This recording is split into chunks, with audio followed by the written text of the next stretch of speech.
in terms of the upstream and downstream impacts of that. A lot of that is hidden waste. That's not really, taken into consideration by operations and finance, or is very difficult to be calculated in that respect, in terms of idle time for operators, in terms of time that maybe logistics personnel have to spend rescheduling pickups, or spending more money on expedited delivery of the products that might be late, or the reshuffling of certain orders within the production line to take account for that downtime.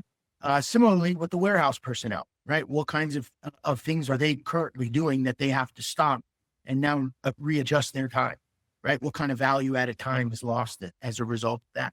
Operator downtime, and standing by idly, or, work in progress that could be mounting as a result of this downtime from this equipment. And again, it all depends on the centrality of that piece of equipment, how the production line was set up, and what kind of redundancies they have in their operations, in their plant. Sometimes that can be critical and shut everything down. Sometimes it's just a nuisance, but production can be redirected fairly quickly. It depends, but there is a lot of upstream and downstream implications, even for that 15, 20 minutes, that could result with between 5, 6, even more people on the floor that would have to be involved in a downtime like that, and the planning around it.